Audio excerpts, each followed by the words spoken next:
Assalamualaikum warahmatullahi wabarakatuh. Halo para pendengar, perkenalkan kami dari kelompok 1, kelas 11 IPA 3 dari SMA Negeri 65 Jakarta. Hari ini kami akan mempresentasikan tentang Perang di Ponorogo. Sebelumnya kami akan memperkenalkan anggota-anggota kelompok kami.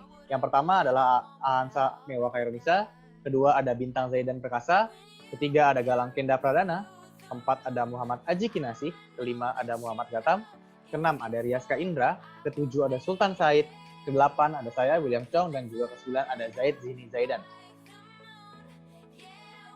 Kemudian untuk daftar isi dari presentasi kami, yang pertama adalah latar belakang, yaitu apa yang menyebabkan perang di Ponorogo terjadi. Yang kedua, kronologi, apa saja sih yang terjadi dalam perang di Ponorogo ini. Yang ketiga, ada dampak-dampak, apa saja dampak yang dirasakan dalam berbagai aspek kehidupan. Dan yang terakhir adalah kesimpulan, yaitu kesimpulan apa yang dapat ditarik dari perlawanan di Ponorogo terhadap Belanda. Mari kita saksikan bersama-sama penjelasannya. Oke, jadi yang pertama kita akan membahas tentang latar belakang dulu. Nah, jadi Perang Ponorogo ini disebabkan oleh dua macam sebab. Yang pertama ada sebab umum yang akan saya jelaskan. Nah, sebab umumnya kita baca dari yang paling kiri lalu ke kanan. Yang pertama, wilayah kekuasaan pantai utara Jawa Tengah atau wilayah kekuasaan raja-raja di pantai utara Jawa Tengah terkikis karena dikuasai oleh Belanda. Yang kedua, kaum bangsawan kecewa karena dilarang oleh Belanda untuk menyewakan tanah kepada pihak partikulir. Yang ketiga, kaum ulama resah karena masuknya budaya barat yang bertentangan dengan agama. Yang keempat, rakyat semakin menderita karena adanya Belanda. Yang kelima, Pangeran Diponegoro kecewa karena tidak diangkat menjadi pengganti raja, melainkan hanya wakil raja. Wali, maksud saya. Lanjut. Nah, yang kedua ada sebab khusus. Sebab khususnya yaitu seperti yang kita tahu kan, pembangunan mega proyek Anyar Panarukan yang dibuat oleh Belanda melewati wilayah Diponegoro dan makam leluhurnya. Yang artinya kalau pengen dibikin jalan kan harus dirombak dulu kan. Yang artinya makam leluhurnya harus dibongkar. Nah, si Pangeran Diponegoro menantang keras rencana itu. Jadi dia melakukan perlawanan. Ya, lanjut.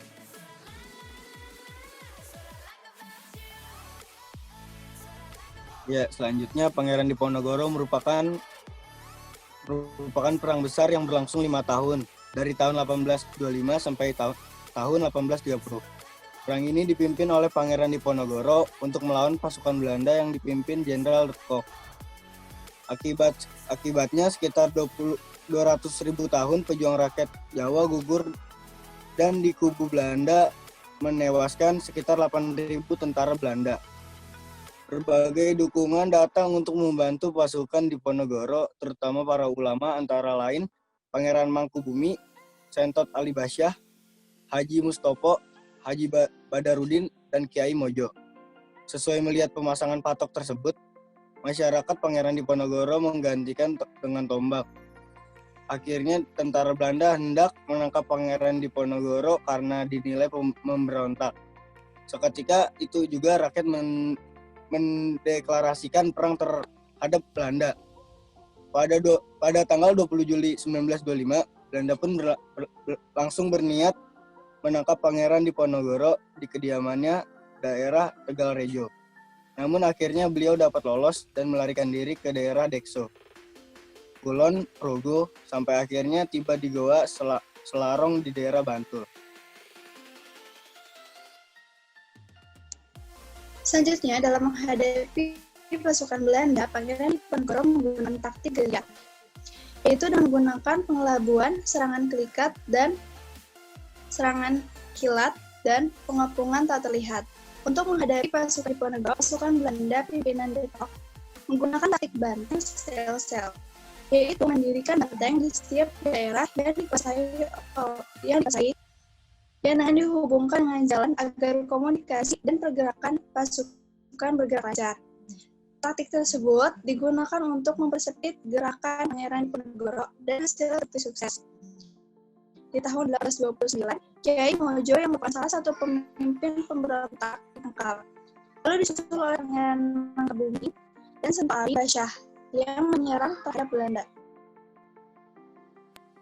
Akhirnya di tanggal 28 Maret 1830, pasukan Diponegoro terjepit dan akhirnya menerima tawaran Jenderal de Kock untuk berunding. Perundingan berlangsung di Magelang. Namun karena dalam perundingan tidak menemui kesepakatan, Pangeran Diponegoro ditangkap kemudian dibawa ke Batavia atau Jakarta sampai akhirnya diasingkan di Manado dan dipindah ke Makassar. Pangeran Diponegoro pun akhirnya wafat di Benteng Rotterdam, Makassar di tanggal 8 Januari 1855. Karena kegemilangannya dan kegencaran dalam perang serta perolehan beberapa kemenangan, Pangeran Diponegoro diberi gelar Sultan Abdul Hamid Cokro Amirul Mukminin Saidin Panatogomo Khalifatullah Tanah Jawa. Ya, selanjutnya di sini ada dampak politik. Yang pertama itu ada kultur stelsel. Kultur stelsel atau sistem tanam paksa adalah peraturan yang dikeluarkan oleh Gubernur Jenderal Johannes van den Bos pada tahun 1830. Kenapa? Sistem tanam paksa ini dilakukan karena anggaran belanja Belanda pada masa tersebut mengalami defisit karena perang kemerdekaan Belgia dan perang Diponegoro. Nah, tanam paksa ini menimbulkan reaksi keras balik baik di luar maupun di dalam negeri. Satu tokoh dari penentang sistem tanam paksa yaitu Dr. Ernest Francois Eugene Doosdekker atau Doosdekker yang pernah menjabat sebagai asisten Presiden Lebak Banten. Doosdekker menulis sebuah buku berjudul Max Havelaar atau Lelang Kopi Persekutuan Dagang Belanda pada 1859 menggunakan nama Matuli yang berarti aku telah banyak menderita. Buku tersebut menceritakan kesengsaraan rakyat Indonesia akibat sistem tanam paksa. Akhirnya sistem tanam paksa mulai dihapuskan, diawali dengan dikeluarkannya Wiering Reglement atau Undang-Undang pada 1854 tentang penghapusan perbudakan. Kenyataannya, perbudakan baru dihapuskan pada 1 Januari 1860. Selanjutnya pada 1864 dikeluarkan Compatibilities disahkan oleh Dewan Perwakilan Rakyat dengan pengawasan Badan Legislatif Belanda.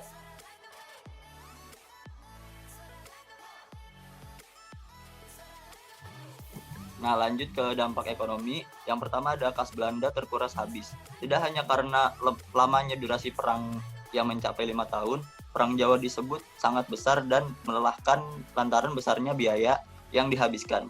Perang Jawa membuat kas Belanda terkuras hingga dibutuhkan tanam paksa atau kultur stelsel untuk mengembalikan uang kas yang kosong melompong. Lalu yang kedua ada semakin parahnya kondisi perekonomian Indonesia.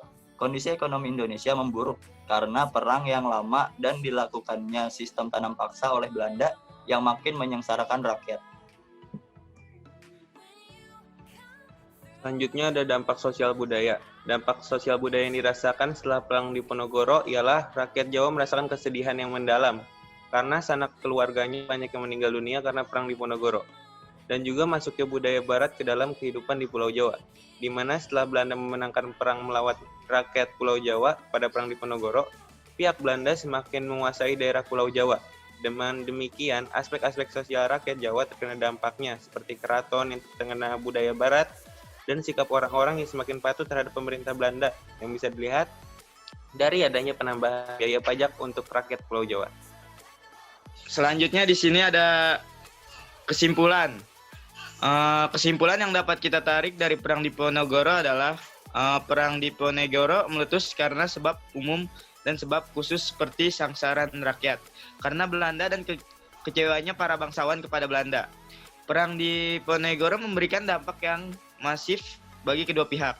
Contohnya ada pada dampak ekonomi, terjadi kerugian biaya yang sangat besar karena pembiayaan perang. Dari sisi kemanusiaan, ratusan ribu orang tewas akibat perang ini. Terjadi juga perubahan budaya akibat menangnya Belanda. Budaya Belanda perlahan-lahan masuk ke Nusantara. Perang Diponegoro memberikan pelajaran besar kepada bangsa Indonesia.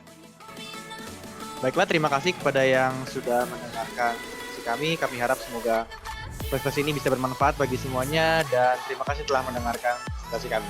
Wassalamualaikum warahmatullahi wabarakatuh.